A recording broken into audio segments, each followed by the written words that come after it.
Ce soir, on va parler de Marine Le Pen. Tous les observateurs le disent, elle est mieux préparée, peut-être mieux armée pour sa nouvelle confrontation probable avec Emmanuel Macron.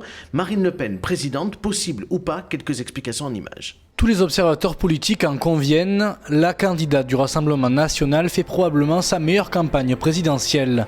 Après la désillusion du débat d'entre-deux tours en 2017, et face à un duel avec Emmanuel Macron qui se profile une nouvelle fois, Marine Le Pen semble donc mieux préparée et mieux armée.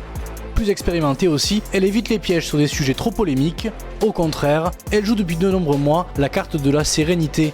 Et même si son programme souffre d'approximation, qu'importe, sa stratégie aujourd'hui est de livrer bataille sur le pouvoir d'achat. Baisse importante de la TVA sur les carburants, l'électricité et le gaz, suppression de taxes pour les entreprises, mesures d'urgence pour faire face à la guerre en Ukraine. La patronne du RN est créditée à 20% d'intention de vote au premier tour. Son concurrent direct Éric Zemmour est loin, très loin derrière, mais offre probablement le réservoir de voix du second tour qui pourrait lui permettre de gagner. Alors Marine Le Pen, première présidente de la République, réalité ou fiction? On en parle ce soir dans Bonsoir le Gard. Et on va démarrer avec Adelin sur la question. On rappelle, Adelin, que vous soutenez Éric Zemmour. Quel est votre avis sur la question? Est-ce que Marine Le Pen pourrait devenir présidente de la République dans un mois? Aucune chance. Pourquoi? Pourquoi? Parce que pour gagner, il faut s'entourer de gens compétents. Il faut s'entourer de gens qui travaillent et en plus de ça, de gens qui sont sur le terrain. Le Front National a abandonné tout ça. J'ai été au Front National. Moi, j'en suis parti. On donnera la parole, bien évidemment, à Nicolas Maisonnet, qui est notre invité. Moi, j'en suis parti parce que cette ligne qu'on pensait être la ligne Philippot, c'est-à-dire la ligne d'aller draguer la gauche, qui finalement, en fait, s'avère être la ligne Marine Le Pen. Aujourd'hui, le programme de Marine Le Pen n'a plus rien à voir avec les thèses qu'elle défendait entre 2013 et 2016 quand j'y étais. Aujourd'hui, on est sur un programme socialiste d'avant la Première Guerre mondiale, c'est-à-dire que du social. Mais du coup, ça pourrait la faire gagner. Non, ça pourrait la faire gagner. Mais vous pensez que les gens de droite vont aller voter pour un programme comme ça? Les gens de droite, ils vont juste s'abstenir au second tour. Voilà. Moi, je pense qu'en fait, moi je pense que là tu te trompes un petit peu. Je pense qu'il ne faut pas le prendre à la légère. Donc il ne faut pas oublier quand même que le Rassemblement national, quand même, c'est un parti d'extrême droite, un vieux parti d'extrême droite. Donc du coup, non, il faut essayer de le rappeler. Et surtout, je pense que vous êtes le poisson pilote en fait de Marine Le Pen. C'est-à-dire que vous êtes là, vous l'intronisez pour qu'elle ait cette possibilité de pouvoir. Moi, je ne l'exclus pas. C'est sûr que si elle gagne au deuxième tour, c'est grâce au report de voix. Exactement. Et pourquoi je vais plus loin. Une partie électorale de Valérie Pécresse. Non, mais je vais plus loin. Oui, parce qu'il ne faut pas oublier que chez Valérie Pécresse, il y a des COT qui aussi vont aller vers vous. Vous savez très bien, Adelin, que là, à ce jour, vous n'irez pas au second tour. Par contre, moi, effectivement, le poisson pilote, quand je parle de poisson pilote, ça veut dire qu'on essaie de faire passer Marine Le Pen pour une agnelle. Mais ce n'est pas une agnelle, c'est un loup. Il ne faut pas oublier. Et donc, du coup, le fait qu'en fait, vous faites votre premier passage, vous faites votre lissage en tapant sur l'immigration non-stop, etc., vous vous trompez parce que derrière ça, on sent bien quand même qu'à un moment donné, vous perdez de la vitesse. On sent que vous êtes à bout de souffle. La preuve, on n'entend plus parler de vous. Mis à part le fait d'expliquer aux gens, de faire un ministère de la remigration. On verra après le Trocadéro. Non, mais je le dis. On verra après le Trocadéro. Oui, le Trocadéro, c'est des grands mots, le Trocadéro, Adelin. Et ce que je veux finir. Oui, bien sûr. François Fillon, il n'a pas gagné. Exactement. Il a élu beaucoup de monde. Et je veux finir. Et je ne suis pas, justement, je suis vigilant à ça. Moi, je ne suis pas un fan du Rassemblement national, je ne suis pas un fan de M. Maisonnet, je ne suis pas un fan d'Adelin. Mais par contre, ce que je peux voir, c'est qu'on disait qu'aux États-Unis, Trump ne gagnerait pas, il a gagné. On disait qu'au Brésil, Bolsonaro ne gagnerait pas, il a gagné. Et rien ne nous fait dire que Marine Le Pen, si elle arrive au second tour, cette fois-ci, parce qu'effectivement, elle sera mieux préparée, parce qu'ils l'auront conditionné à ce qu'elle arrive. Ah non, je suis persuadé. Je te trompe. Elle aura cette possibilité. Allez, et ça, il ne faut pas l'exclure. À Nicolas Maisonnet, je vous redonne la parole, Brahim, dans quelques instants. Et Adelin, vous pourrez à nouveau dire quelque chose. Monsieur Maisonnet. Donc, pour répondre à mes deux interlocuteurs. Et surtout la question, est-ce que Marine Le Pen peut devenir présidente de la République? Je vais y répondre. Je vais essayer de répondre à tout ça. Il y a eu beaucoup de choses dites. Bon, je balaye quand même le qualificatif d'extrême droite qui pour moi correspond à une définition bien précise et je ne m'y reconnais absolument pas dedans. Bon, pour vous répondre... Il y a un héritage d'extrême droite. Non, absolument pas. Il n'y a pas d'héritage d'extrême droite. Le Rassemblement national de Marine Le Pen est un nouveau parti avec aujourd'hui... Donc c'est quoi, une droite toute dure? Moi, je pense que c'est un parti qu'on peut qualifier de droite nationale, alors même que Marine Le Pen, elle, ne cherche pas à se situer dans ce clivage. Et d'ailleurs, par rapport, c'est vrai que par rapport à Éric Zemmour, qui lui cherche à faire l'union des droites, elle a toujours dit qu'elle ne cherchait pas à faire l'union des droites, elle cherchait à faire l'union des Français, qui est un clivage. Et je dirais qu'en cette période de crise, qui a plus de sens que, disons, quand les choses sont plus calmes. On sent que, évidemment, ce rassemblement des patriotes prend corps à ce moment précis de crise. Mais les gens de gauche voteront jamais pour vous. Vous avez dit tout à l'heure que il fallait s'entourer de gens compétents. Bon, d'abord, moi j'estime qu'il y a des gens compétents autour de Marine Le Pen. Nous avons plus de 1000 élus, nous avons 20 députés européens, nous avons 7 parlementaires dont je fais partie. Je suis aussi un élu de terrain. Je pense qu'ici, sur ce plateau, personne ne peut le contester. Donc ça met à mal vos arguments. Mais supposons, imaginons... Si là vous devez faire un gouvernement, vous faites comment ? Imaginons que vous ayez raison. L'élection présidentielle, c'est la rencontre d'un homme, d'une femme avec le peuple français. C'est ainsi qu'elle a été construite par le général de Gaulle. Et aujourd'hui, on a bien vu que les ralliements dont vous avez bénéficié pendant cette campagne n'ont absolument rien apporté sur le plan électoral. Mais on verra au premier tour. Écoutez, il y a quand même des indicateurs assez... plus ou moins précis. Il y a quand même un certain nombre. Les sondages pour la présidentielle, généralement, à 3 semaines, ne se trompent plus. Non, mais donc, après, effectivement, je vais donner au niveau des idées et des projets, je suis désolé, j'ai regardé un petit peu le débat sur...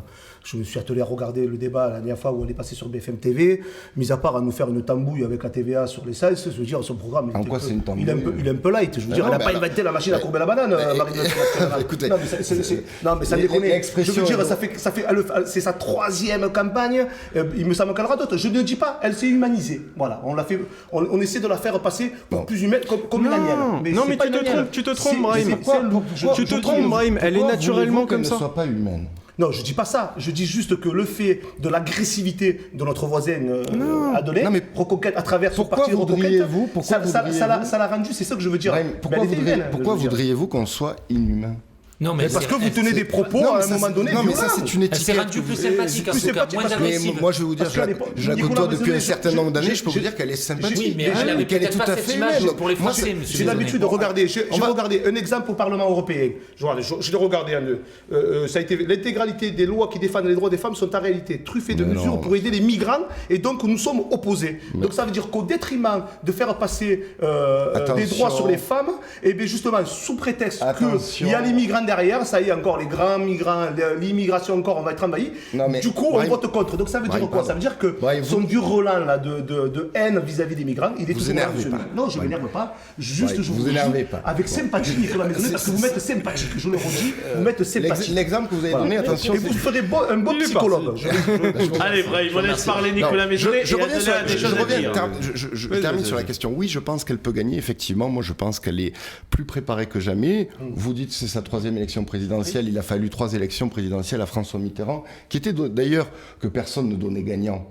Personne ne donnait gagnant. Tout le monde pensait que Giscard d'Estaing allait à nouveau l'emporter. Donc vous voyez, elle peut effectivement, dans cette élection présidentielle... Alors aujourd'hui, vous avez vu le dernier sondage de l'IFOP qui vient de sortir, elle vient de grimper jusqu'à 46 points. Elle était à 46, il est à 54. Il y a 8 points d'écart, mais avec les marges d'erreur, tout reste possible. Et je vous signale que la semaine dernière, elle était à 42. Il y avait eu un effet lié à la guerre d'Ukraine. Donc il y a comme ça une petite musique. Moi, je vais vous dire ce qui se passe. C'est que Marine Le Pen a acquis de l'expérience. Elle a gagné d'une certaine façon en maturité, en sagesse. Et elle déroule sa campagne avec sérénité. Elle laboure le terrain. Elle va à la rencontre des Français sans le bruit et la fureur, comme elle a pu le faire par le passé. Et peut-être même quand c'était nécessaire, quand il fallait convaincre les Français. Aujourd'hui, les Français sont convaincus sur les questions d'immigration. Aujourd'hui, les Français, en revanche, ils souffrent d'une nouvelle problématique qui est celle du pouvoir d'achat. Marine Le Pen a été la première à se saisir de ce sujet. Adelin. Dans l'hypothèse où vous êtes au second tour, vous allez, si vous ratez pas le débat, parce que ça, c'est toujours pas fait, si vous ratez pas le débat, vous allez vous subir une campagne. Il faudrait se calmer sur les débats, parce que Zemmour a pris une tannée par Pécresse, je suis désolé de le dire. Non, ça a été un combat dans la boue, il n'y a pas eu de vainqueur, il n'y a pas eu de perdant. Franchement, il n'y a personne qui était au niveau. On s'attendait à autre chose. Sur un débat. On en a fait combien ? On a fait un paquet. Non. Excusez-moi, j'ai pas parlé du débat avec Bruno Le Maire. Entre Emmanuel Macron et Marine Le Pen, Adelin, vous voterez pour qui ? Je sais pas. J'irai certainement voter Marine, mais pas par conviction. Je vous le dis tout de suite. C'est le principe de la 5ème République. C'est le principe de la 5ème République. La réalité qui va Au se premier passer, tour, on c'est choisit, que au deuxième Marine tour, Le on Pen élimine. a extrêmement gauchisé son programme. Emmanuel Macron ne se privera pas sur la PMA. On fait quoi? Sur les questions sociétales, Sur les questions sociétales, maintenant vous êtes à gauche. Sur les questions sociétales, nous avons toujours dit ce que nous pensions du mariage pour tous, ce que nous pensions de la PMA, ce que nous pensions de la GPA.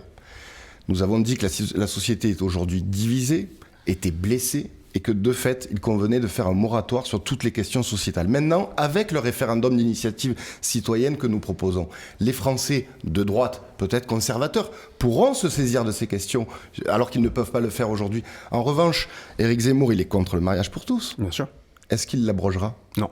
Et pourquoi? Il s'est gauchisé?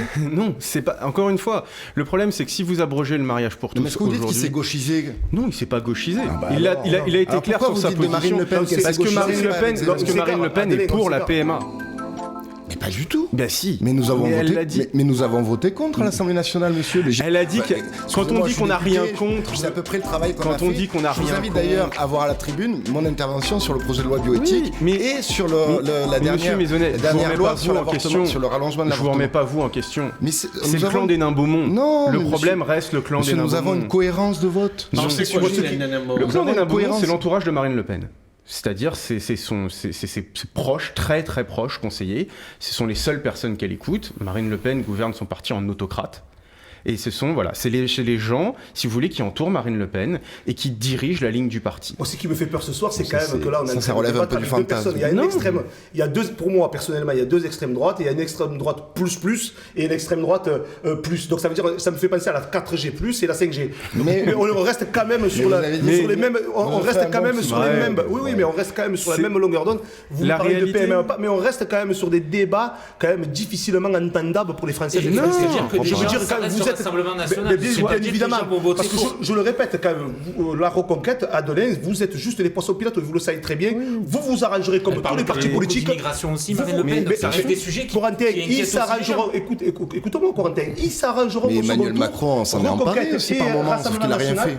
fait. Nicolas, vous rangerez les uns et les autres, vous arrangerez pour quand même, à un moment donné, pour que l'un ou l'autre Ah, mais soit moi, au pouvoir. C'est le but. nous, même, chez vous nous, il l'avez est dit, parfaitement c'est assez clair. voilà. Notre adversaire, c'est Emmanuel Macron. Notre adversaire dans cette campagne, c'est Emmanuel Macron. Vous serez au moins d'accord Aujourd'hui, sur on a ce une point. candidate. bien Aujourd'hui, on a une candidate D'extrême droite. qui aujourd'hui peut D'extrême battre droite. Emmanuel Arrête, Macron. mais c'est Et d'extrême c'est ce que droite. nous disons. Mais vous êtes ça, Et c'est de aujourd'hui, l'extrême droite. je vais vous Mais tu dire. veux que je te la fasse rencontrer l'extrême droite un jour? Non, mais que tu vois la différence entre Marine Le Pen et. Parce que là, il y a Non, parce que- le gauchisme.